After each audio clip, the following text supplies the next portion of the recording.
Let's talk more about it now with our right-thinking man out there on the West Coast. And that, of course, is our good friend, James Hirsen, who is here now via Skype from L.A. and or La La Land. What about censorship, high finance, and internet intrigue? What takeaways do we have on this?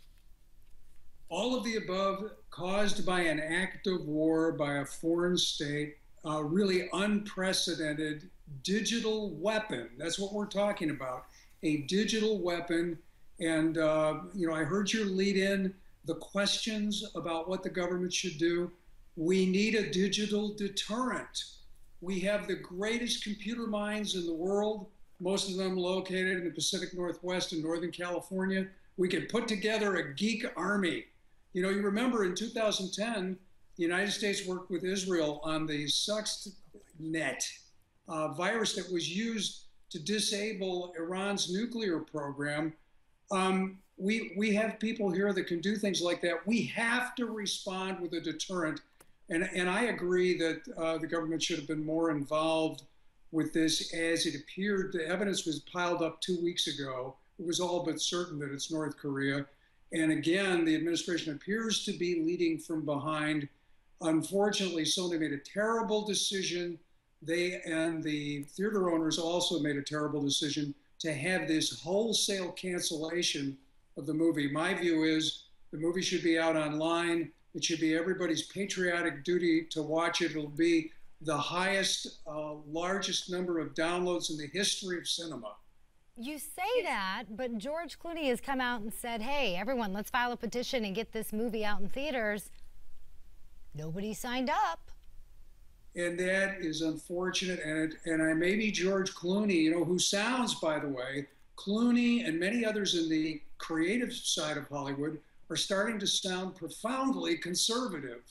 And, he tried to get people to, and he used the word stand up and protect Sony. But you know what? What really hurt that effort was the disclosure of those emails of Amy Pascal and producer Scott Rudin, Amy Pascal, the co-chair of Sony, engaging in what were racist, ridicule jokes at the expense of President Obama. And people in Hollywood saw them as radioactive. And in a way, there's even an article in today's Los Angeles Times questioning whether or not the executives from top to bottom at Sony are going to survive this. And on that note, we've got 1 minute left. Do you think they will? And do you think there's, we're at risk for another cyber attack like this? Well, Miranda, when you cave in to people who threaten violence, people that are essentially terrorists, especially a terrorist state like North Korea, you encourage them. Clearly, we're going to get more threats, more hacks, more problems, unless we have a strong defense and a strong deterrent. There's no other way. And speaking of that deterrent, just a friendly amendment, James, you talked about the geek army. Now look, you're in Hollywood where image is everything. I suggest we rename it the U.S. Cyber Strike Force. So we've got that going. James Hirsen, there is more going on in Hollywood, including one with a political comedic persona about to make a shift. We'll step away for a second, have more with our friend James Hirsen after this. And way out west from the left coast, it's our good friend James Hirsen. So, Stephen Colbert, I don't know if now he becomes Stephen Colbert, goes back to South Carolinian. He sheds the political persona and the character to become the comic and the host of CBS late night show, replacing David Letterman. So how does he make the transition? Well, it's really up in the air. As a matter of fact, the CBS executives have said they don't really know how this show is going to play. They do say that he's going to try to strive for a wider appeal, and he has to in that broadcast chair that he's taking of David Letterman's. Look who he's competing with. Jimmy Fallon, who's tearing it up in the ratings, and Jimmy Kimmel, who's got another big chunk of the pie.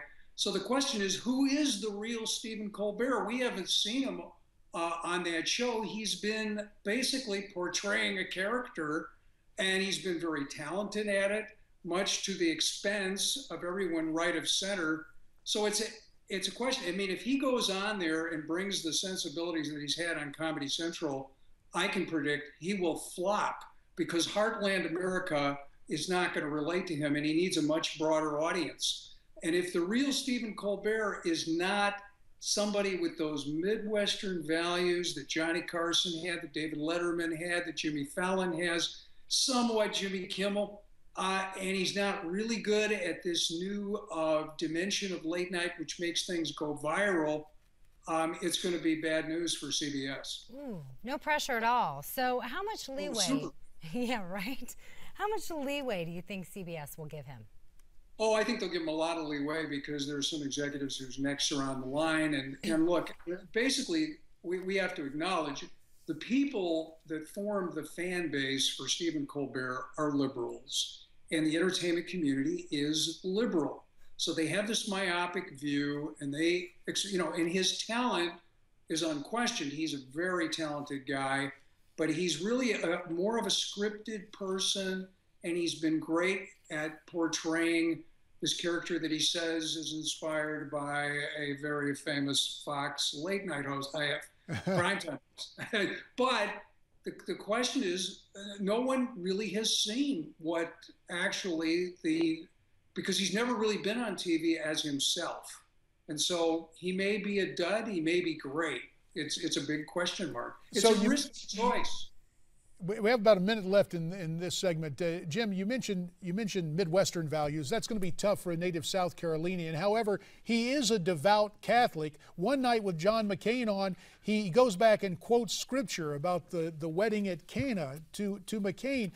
Is that going to be, for lack of a better term, the mainstream hook, or is that dangerous in terms of our secular society? Well, the fact that he understands, he came from a devout Catholic family, he's a Sunday school teacher, he stayed married to the same woman, he seems to live a conservative lifestyle. He went to Northwestern, that's located in the Midwest. Maybe he has a deeper understanding for people outside of the liberal bubble of entertainment than we think, than maybe somebody like Jon Stewart does. So it remains to be seen. But it was a much riskier choice, really, than so many others that were in line for this position. Craig Ferguson, who it was in his contract to get this job. A bunch of other people were talked about, including females, people of color, all of the various candidates. But somebody there was a huge fan of Colbert, and lo and behold, that's going to be what America watches. I sure hope he doesn't bring, though, the Comedy Central sensibilities to that chair. Well, I guess we'll have to watch and find out. James Hirsen, thanks for your time. America's Forum coming right back.